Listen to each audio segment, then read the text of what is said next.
Ya, shalom. Selamat Sabat. Kembali kami bertemu lagi di hari Sabat ini atau Sabtu tanggal 19 September 2020. Ya, bersama kami pada sore hari ini. Dan edisi kami di hari Sabat ini mengangkat judul Immanuel dan implikasinya bagi orang Kristen di akhir zaman ini. Ya, sebab itu Bapak Ibu, Saudara dimanapun saat ini berada, khususnya Jemaat CBC Raja Wali, kita akan bersama-sama berdoa terlebih dahulu. Untuk sebelumnya kita akan berdiskusi atau ya mungkin tanya jawab dan akan membahas lebih dalam tentang Immanuel ini. Mari kita berdoa. Bapa di surga, Bapa yang baik, kami bersyukur berterima kasih atas pertolongan, atas penjagaan, pemeliharaan dalam hidup kami hari lepas hari hingga sampai saat ini. Kami tetap bersyukur dan berterima kasih atas campur tangan-Mu, pertolongan bagi kami sepanjang minggu yang sudah berlalu. Dan kembali pada saat ini Engkau memberi kesempatan bagi kami untuk berdiskusi tentang kebenaran-kebenaran-Mu yang akan kami bahas di sore hari ini. Dan biarlah ini akan menjadi pegangan hidup bagi setiap orang yang menontonnya atau pemirsa yang melihat pembahasan kami di sore hari ini, dan akan menjadi pegangan hidup bagi mereka bahwa Allah tetap menyertai mereka dalam kondisi apapun, dalam situasi atau apapun, dan dimanapun berada. Terpujilah Engkau Bapa, kami menyerahkan waktu ini hanya ke dalam tangan-Mu. Di dalam nama Yesus kami berdoa. Amin. Amin. Ya, silakan Pastor. Oke, terima kasih Pastor Lamia. Dan pemirsa dimanapun saudara berada, saudara-saudari berada, Shalom, selamat Sabat. Kami ucapkan khususnya kepada jemaat CBC dimanapun saudara berada. Kiranya Tuhan memberkati selalu dan Allah besertamu selalu. Oke, saat ini kita akan membahas kata Immanuel. Kata Immanuel ini terdapat dalam 3 ayat dalam Alkitab. 2 ayat dalam Perjanjian Lama dan 1 ayat dalam Perjanjian Baru. Yesaya pasal 7 ayat 14 di Perjanjian Lama dan Yesaya 8 ayat 8. Dan di Perjanjian Baru di Matius 1 ayat 23. Ya. Oke. Apa sih kata Immanuel ini? Artinya dari bahasanya saja, Immanuel dari kata bahasa Ibrani artinya Allah beserta kita. Tapi dari 2 kata yaitu Imanu dan El, atau dari kata El dan Imanu. Jadi Immanuel, Imanu itu adalah dengan kita, beserta kita. El itu adalah Tuhan atau Allah. Jadi kalau disatukan menjadi Immanuel artinya Allah dengan kita atau Allah bersama kita. Beserta kita. Ya, Allah beserta kita. Jadi itulah dari kata Immanuel. Dan ayat-ayat yang mengungkapkan tentang kata Immanuel ada di dalam Yesaya 7 ayat 15, Yesaya 8 ayat 8, dan Matius 1 ayat 23. Oke. Ada pertanyaan tentang Immanuel. Apakah Allah beserta kita ini diceritakan di Perjanjian Lama, juga diceritakan di Perjanjian Baru? Mungkin ada pertanyaan dari Pastor Lamia tentang Immanuel ini. Nah, kita sudah jelaskan tentang artinya. Ya, jadi Immanuel itu sendiri sebenarnya siapa ya Immanuel itu, Pastor? Ya.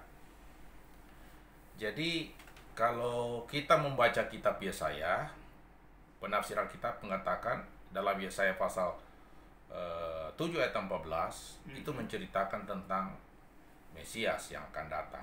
Dan Matius 1:23 dikatakan adalah penggenapan tentang Immanuel yang sesungguhnya. Tapi lebih dalam daripada itu, sebenarnya Immanuel itu adalah nama lain dari Yesus. Itu yang pertama. Pengertian orang Kristen pada umumnya bahwa Immanuel adalah nama lain dari Yesus Kristus. Ini penting juga sih kalau kita membahas tentang nama lain dari Yesus Kristus itu adalah Immanuel. Nama lain dari Yesus Kristus itu adalah Immanuel. Sebab kalau kita memperkenalkan Yesus, Yesus itu orang Yahudi, bangsa Israel, dari bangsa Israel. Tentu orang lain mungkin akan menolak Yesus itu. Tapi Immanuel artinya Allah beserta dengan manusia, Allah beserta dengan kita, yang julukan untuk Yesus Kristus itu juga menjadi julukan bagi orang-orang percaya yang kepada Tuhan. Jadi orang yang percaya kepada Tuhan kan bukan baru sekarang. Sejak dari Adam sudah percaya kepada Tuhan. Berarti Allah sudah beserta dengan mereka. Jadi siapapun yang percaya kepada Tuhan, itu mereka tahu tentang makna bahwa Allah beserta mereka. Karena mereka percaya Tuhan. Mengapa mereka percaya Tuhan? Karena Allah sudah beserta dengan mereka. Sehingga mereka menjadi percaya. Allah beserta manusia menjadikan manusia menjadi percaya. Nah, seiring dengan perkembangan zaman, Abraham juga dipanggil dari Ur Kasdim. Ini keluarga-keluarga pilihan ini. Allah juga beserta dengan dia. Allah juga beserta dengan Abraham.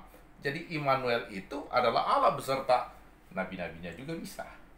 Allah beserta Adam, Allah beserta Hawa, Allah beserta Habel, Allah beserta keluarga-keluarga pilihan yang dicatat di Alkitab ini, yaitu sejak dari Adam, Abraham, Ishak, Yakub. Sehingga ada doa ketika orang biasanya selesai khotbah mengatakan kiranya berkat Allah Abraham, Allah Ishak, Allah Yakub menjadi bagian kita. Jadi Allah Ishak, Allah Abraham adalah Allah yang beserta Abraham. Allah Ishak adalah Allah yang beserta dengan Ishak. Allah Yakub adalah Allah yang beserta dengan Yakub. Allah dengan Yakub. Makanya ketika dia mengalami yang disebut dengan pergulatan dengan malaikat disebutkan, itu Jacob's Trouble kalau bahasa Inggris, itu ada pergumulan Yakub. Dia bergumul seperti melawan malaikat. Itu artinya disitulah ditunjukkan di battle ya, di battle peristiwa itu ya, di battle ya, Iya, betul. di battle peristiwa itu di tepi sungai Yabok ya. Nanti baca ceritanya. Yang jelas ada pergumulan Yakub dengan malaikat disebutkan. Penerjemah tafsiran yang lain mengatakan bahwa itu adalah Tuhan Yesus sendiri atau Allah itu sendiri. Tapi Allah ingin menunjukkan bahwa Allah beserta juga Yakub. Dia pincang. Jadi dalam kepincangan pun nanti pada akhirnya dia pincang bertemu dengan Esau saudaranya, ia pincang, tapi Allah telah memberikan kepastian bahwa Allah beserta dia. Jadi inilah Immanuel itu sebenarnya. Immanuel itu bukan hanya nanti di perjanjian baru. Jadi makanya ditulis juga di perjanjian lama. Tapi makna Immanuel, Allah beserta manusia itulah yang menyebabkan manusia menjadi percaya bahwa Allah beserta mereka. Allah beserta Adam, Allah beserta keluarga-keluarga pilihan ini, yaitu beserta Abraham, beserta Ishak, beserta Yakub, dan Allah beserta keluarga-keluarga pilihan ini. Lebih lengkap lagi nanti, itu adalah ketika Allah menjadikan sebuah bangsa pilihan ketika orang-orang Ibrani itu keluar dari Mesir menjadi sebuah bangsa namanya bangsa Israel. Bangsa pilihan. Allah beserta dengan mereka melalui sebuah tabernakel, ditunjukkan bagaimana Allah beserta bangsa ini, yaitu pada malam hari ada tiang Awan. kalau malam hari tiang api supaya hangat ya. Iya. Kalau pada siang hari ada tiang awan. Artinya itu adalah penyertaan Tuhan atau Allah beserta bangsa pilihan ini. Jadi mulai dari keluarga pilihan dari Adam, Abraham, Ishak, Yakub, sampai kepada Musa, Harun, kemudian bangsa Israel sendiri, Allah terus beserta dengan mereka. Nah, kemudian setelah Yesus lahir, maka diberi nama juga malaikat, namanya juga adalah Immanuel. Sehingga Yesus punya nama juga adalah Immanuel, Allah beserta manusia. Sebenarnya ini adalah sebuah manifestasi atau implementasi sejak dari dahulu kala, yaitu Alfa dan Omega telah beserta kita. Dia akan terus beserta kita, dan diproklamirkan di dalam diri Yesus, Allah turun menjadi manusia, tinggal di tengah-tengah manusia, dan berada di dalam manusia. Karena orang hampir lupa bahwa Allah itu sudah beserta mereka sejak keluarga pilihan. Itulah sebabnya Nabi Yesaya dengan lantang berkata, nabi-nabi yang merasa ada panggilan berkata, sejak dari kandungan ibuku aku telah dipilih. Apa artinya? Allah telah memilih semua manusia yang lahir di dunia ini untuk Allah diam di dalam dia. Jadi setiap insan manusia yang lahir di dunia ini ada Allah beserta dia.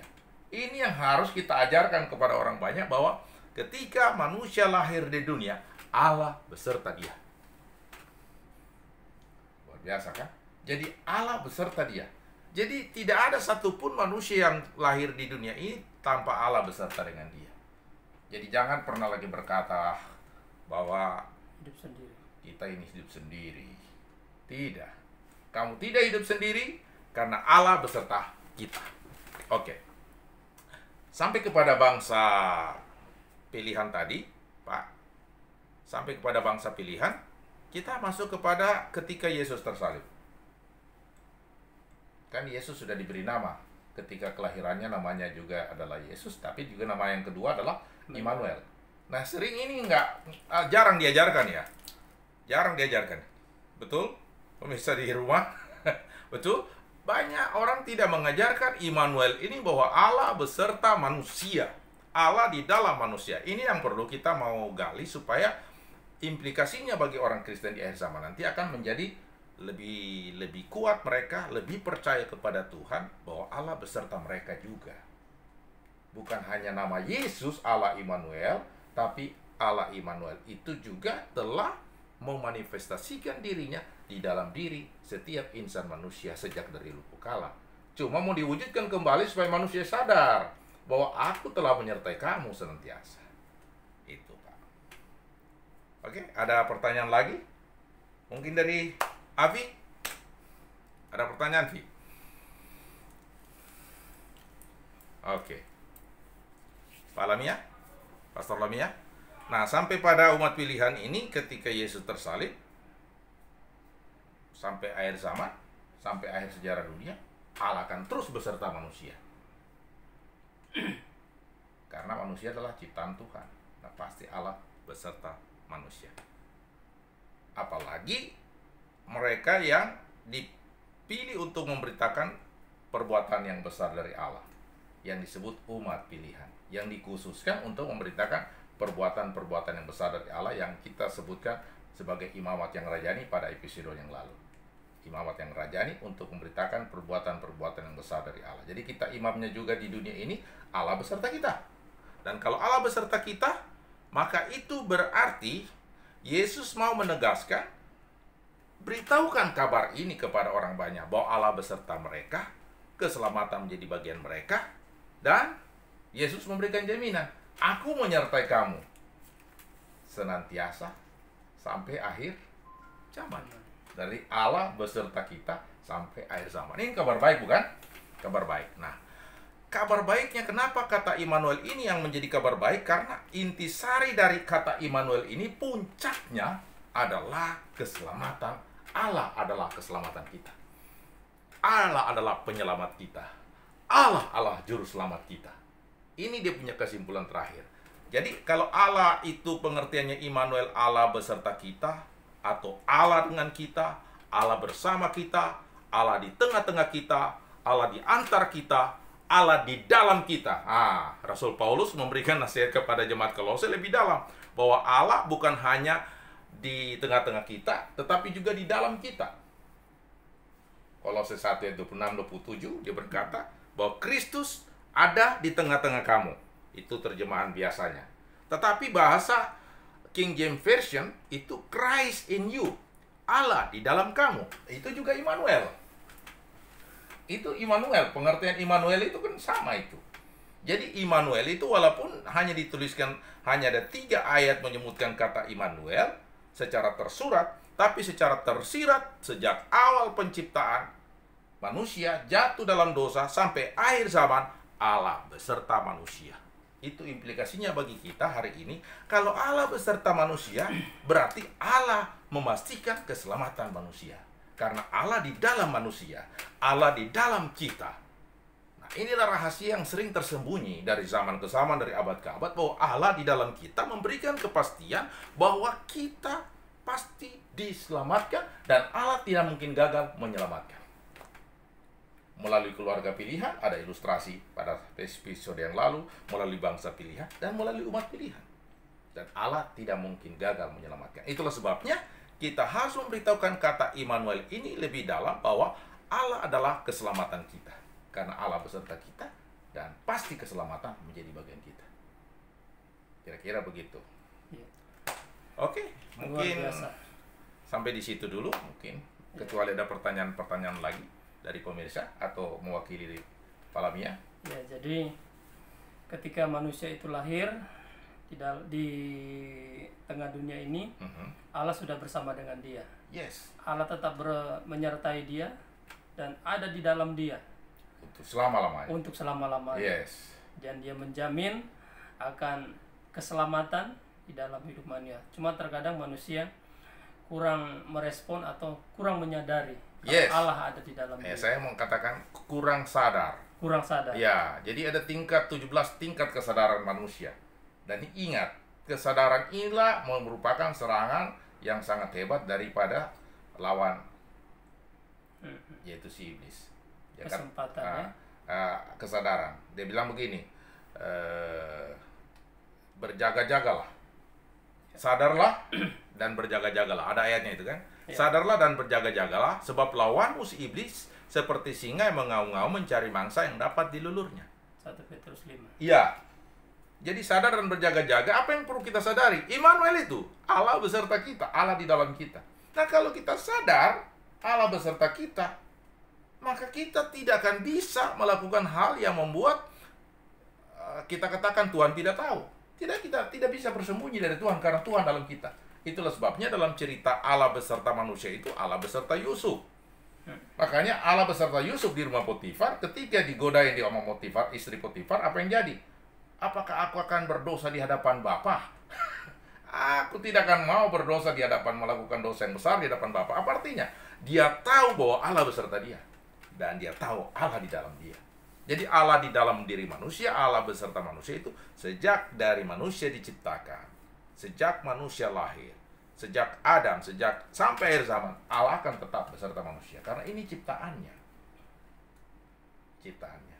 Iya. Kira-kira begitu. Jadi sebagai jaminan, ya.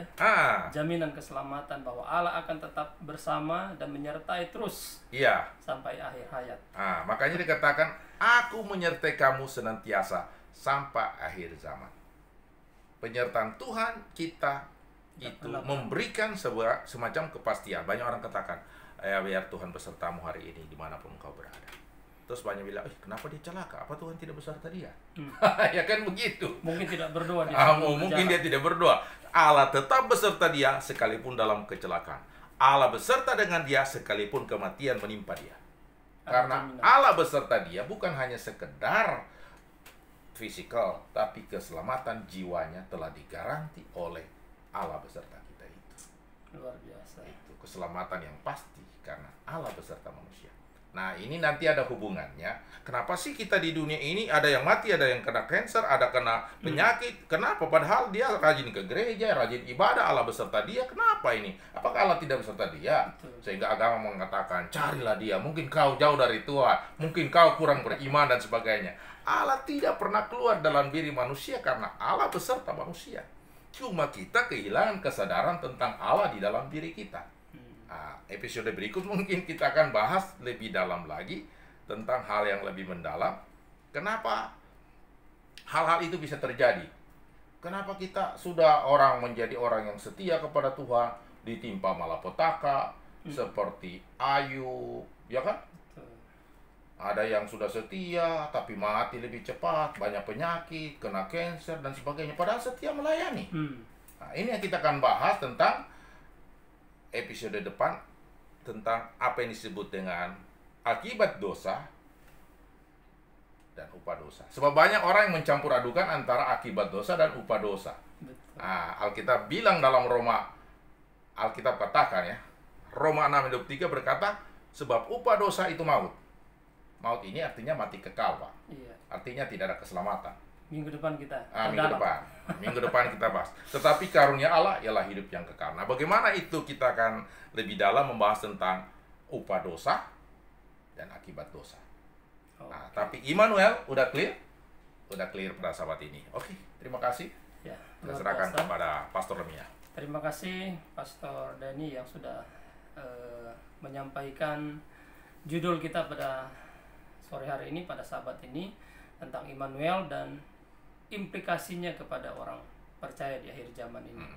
Ya, jadi kita sudah melihat tadi sebagai kesimpulan itu bahwa Immanuel itu adalah jaminan keselamatan kepada setiap orang.